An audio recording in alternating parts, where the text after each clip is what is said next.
Hello, everyone, and thank you so much for tuning in to Claudio Relsano TV. Well, today we're going to talk about my book again, Lead from the Heart Up, Not the Neck Up, How to Create a Positive Winning Culture on the Field and in the Office. We're going to go skip to chapter 7, and the chapter is titled, My Fault.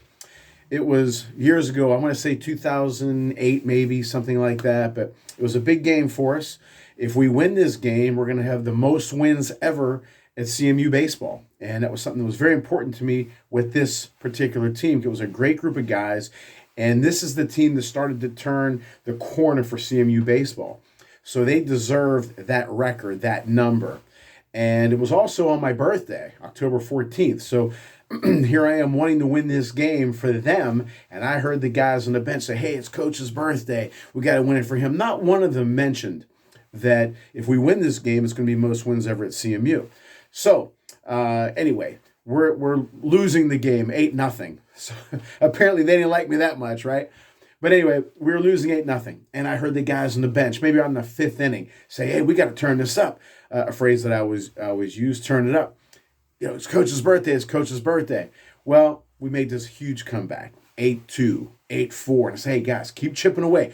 Don't worry about the score," is what I always say. Play the game. If we're up 10, score 11. If we're down 10, score 11, right? Just keep at it. And eventually, it was 8-7. So our second baseman, Brett, hits a double. We tie it up. 8-8. Everybody's going crazy. People in the bleachers going crazy, right? So I have something that a coach doesn't normally have time to do, and that's think. Come up with a game plan, think a few steps. I mean, you're always thinking a few steps ahead of time, but I really had time to think now because it was a pitching change.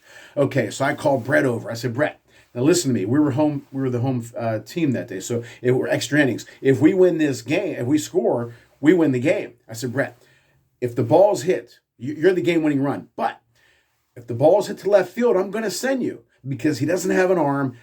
A little wet out there. If it goes to center, I'm definitely going to send you because he doesn't have much of an arm, a little wet out there. Right field, I'm not going to send you. Great field conditions. The right fielder has a cannon. He already threw a runner out today. So if it goes to right field, stay put here at third base. Do not go home. Do you understand me? Yeah, coach, I got it.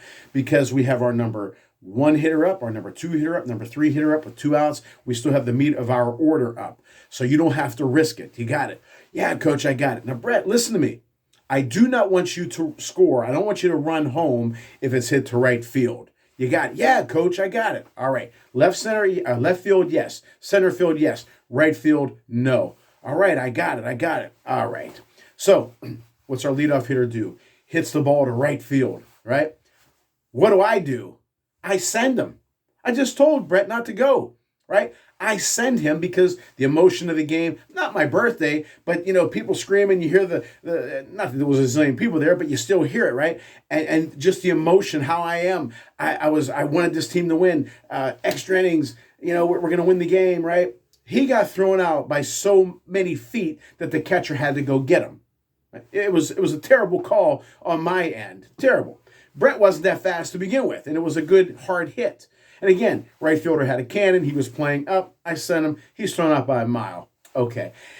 As I'm walking towards third base, I told the guys, hey, get me out of this, is all I said. Get me out of this. They said, don't worry, coach, we'll get him. And I can still see some of the guys picking up their helmets or their hats and their gloves. Nobody got mad. I didn't see anybody deflated. Nothing. Not even Brett. Nothing. Just business as usual. They said, don't worry, coach, we'll get him. Well, we didn't get him. We lost. We lost the game, 9-8. So that was our last game of the year, I believe. Or no, it was. Yeah, it was the last game of the year. But anyway, we always meet at the foul lines. This time we were in left field. And I usually run to where the team is. Well, this time at the end of the game, I walked over. And I was very sad, very hurt, very upset, very disappointed in myself that I let that team down. So as I get to them, I wear sunglasses all the time when I coach, and I put my hands on my knees and I bent over. And I was in tears. I'm not ashamed to admit that. I wear my heart on my sleeve. I'm very emotional. I'm passionate. I'm Italian. Okay, that's who and what I am. But I looked at the ground, and my sunglasses were catching my tears, right? And I said, guys, I'm sorry. I blew this game for you. You guys made this monumental comeback. You played your tails off, and you worked so hard for that win, and I blew it. I said, I'm sorry. And I didn't know what else to say than I'm sorry. And I'm still looking at the ground. And I remember my pitcher, John Cohen, said, Coach, if I'd have pitched better, we'd have won. My catcher, Brian Tabata, Coach, if I'd have got that hit with the bases loaded, we'd have won. James Langhauser, my center fielder, said, Coach, maybe if I'd have got to that ball, we'd have won. My shortstop, hey, if I'd have got to that ball. They weren't blaming me. They were blaming themselves. And really, it was my fault. But here's my point of this whole story. If I was bad to my team, if I was mean to my team, or when they made a mistake, I embarrassed them, or I got on them, I corrected them. Okay, that's what a coach is supposed to do. But I didn't make a big deal about it. I didn't snap on them. I didn't do anything like that. I didn't make them feel worse than they already felt. They didn't make me feel worse than I already felt. Why? Because they cared for me. They knew that I cared for them. I knew they cared for me. Okay? And they never, ever said a word about it ever again. To this day, they don't even talk about it. I talk about it.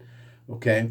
But the whole point of this story is, and the whole theme of my book is something that I heard from Dick Vermeil, the Super Bowl winning coach who I love to death, who's now in the Hall of Fame. I got voted in the Hall of Fame this year. And he said that your players and or your people, the people who work for you, they won't care how much you know till they know how much you care. My guys know how much I care. And again, if I was mean to them, if I would belittle them, if I would embarrass them, when I was in tears after I blew a game, they may not have said it, but they just said, good for him. Now he knows what it's like to lose a game. Now he knows what it's like to make a mistake. How does he feel now? But see, they didn't feel that way because I didn't treat them that way. So, again, your players, the people who work for you, they're going to make mistakes. Everybody's going to make mistakes. Fix it up. Fix it up. Don't embarrass them. That's not necessary. That doesn't mean anything. That's not going to fix anything. Okay? Tell them what they did wrong. Fix it and move on. And they're going to appreciate it. They'll appreciate the fact that you took the time to help fix it. And they're going to appreciate the fact that you treated them with respect. Okay? And that you cared.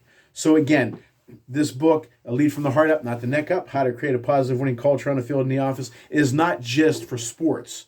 Okay, yeah, I'm involved in sports for the most part. I had CEOs say, hey, Coach, I took your words from the book and I helped my team. Who's this team? Employees. And I do think it's a good book. But again, hopefully you got something out of this video, and I'll give you some more stories from it. From Lead from the Heart Up, Not the Neck Up, How to Create a Positive Winning Culture on the Field and in the Office. I hope you're enjoying this YouTube channel. Thank you so much for tuning in, and thank you for subscribing. Thank you.